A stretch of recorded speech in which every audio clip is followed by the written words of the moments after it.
بسم الله الرحمن الرحیم ګران کتونکو لب خان شرفوس تاسو په خدمت کې حاضر دي. کتونکو یقینا پرننی پروګرام کې به تاسو هم تکاوت محسوسوي ځکه چې زم ډیر زیات ستړی سار 8 بجو نه والا تر 4 بجو پورې د 400 په چوک کې احتجاجي درنه وا. دغه درنه به سبا خوم بي بلورز به خوم بي او ترخغه به وي چې د 400 هسپتال نه دا بد اخلاق او بد کردار MS معطل شوی نه وي ذله بدر شوی نه وي او د پزت کاروي شوی نه وي. په دغه درنه کې عوامي نشنل پارټي، قومي وطن پارټي، جمعیت علماء اسلام، جماعت اسلامی، پاکستان مسلم لیگ نون، پاکستان مزدور کسان پارټي او دغه شانتي پیپل پارټي، تاجر برادری، الکترونیک میډیا او دغه شانتي د پیښور خیبر یونین اف جرنالست مشران هغوی زموږ سره ګډون وکړو. په زرګو خلکو په دغه نننې درنه کې ګډون کړو. یو شمېر تقریرونه شوي تاسو به هغه کتلیم وي خو زه د هغه ټولو شکریه ادا کوم او یقینا دا مسله صرف زمانه ده نه د مامزه یونین اف جرنالست.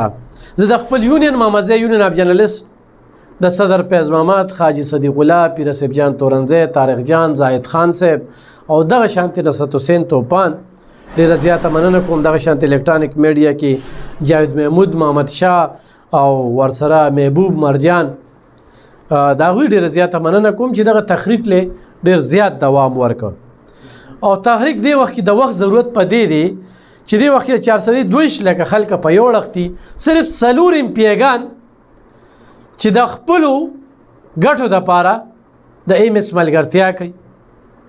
هغه کې وزیر قانون خوم دی او یو کرپ وزیر صحت. ډیره زیاته بدقسمتي ده چې داسې خلک چې د قام په ستونزو باندې خوشحالیږي، قام ته مسلې وي نه هغوی پې غټیږي من خو زموږ دغه احتجاجي تحریک دغه به روان وي ځکه چې د حکومت په درنو او په احتجاجونو ایمان روړی دی. موږ کله هم نه غواړو چې چاته تکلیف ورکو. موږ په هسپتال کې هم درنه ورکولی شو، د هسپتال د ګیټ مخې ته هم ورکولی شو. د بار د یو راغلي سړی حیثیت یې څه دی خو موږ د قانون پاسداري کوو او موږ د قوم تکلیف چې کوم دی هغه تکلیف ګڼو.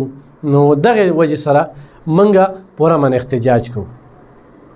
کتونکو په دې کې شاید چې موږ جیل ته خو هم لاړ شو خدا ویم چې 400 د خلکو لپاره د هرې قربانۍ ته تیار یم. دا سړومبنۍ پیښه نه ده، بار بار دا پیښې موږ سره وشي. ماته اکثر ملګري وي څه یوه لانجه دی نه ده. نو لانجه ومې الحمدلله په جایزه وي او داسې لانجې باندې زه فخر کوم.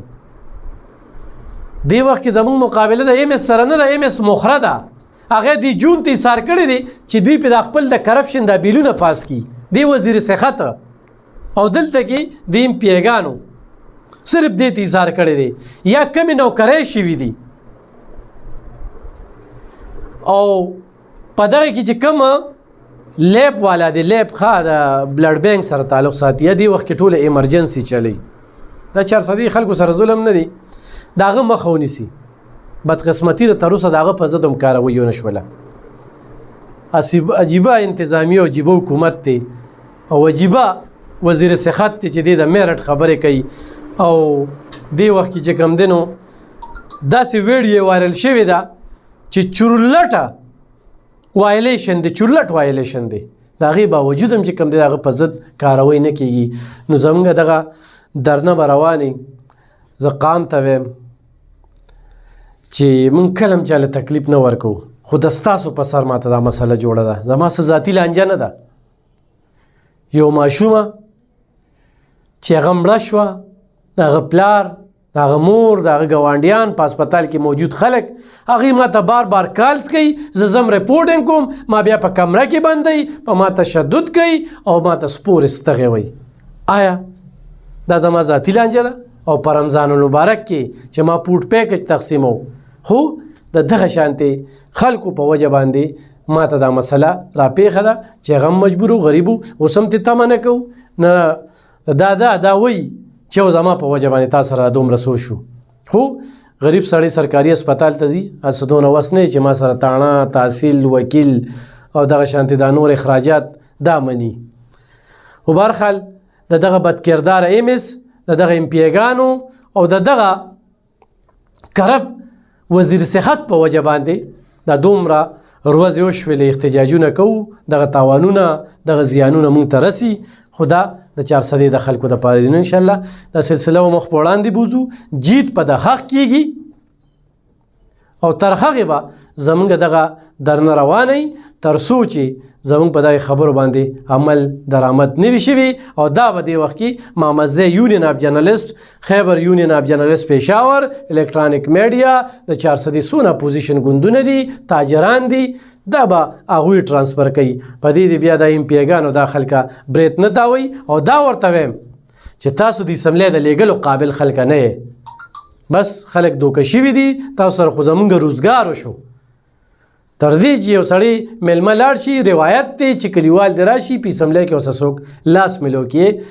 دا وزیر قانون او دا خلک زمونږ نه پټ شو. ډېره د افسوس خبره ده. نو کتونکو دا څو خبرې مې سره شریکولې، سبا هم زمونږ په دغه درنه کې شرکت کولی شي، چونکې موږ به ځو عدالت ته. څه کېږي عدالت هم د وکیلانو او د بیروکریټو کومه لانجه روانه ده، هغې کې مسایل ډېر راپېښ شو. خو د حکومت چې کله نه راغلی دی او دا خو کالونه په موږ مسلط شوي دي، نو صرف مسلې دي. قام د ضلالت سره مخ دی، بې حسه خلک دي، نه د روغې چل ورځي او نه اجره پاس دي نه جومات پاس دي. بس په ستونزو دوی خوشحالېږي چې چاته مسلې وي دوی خوشحالېږي. فیصله په تاسو سره ډېره مننه، خوشحاله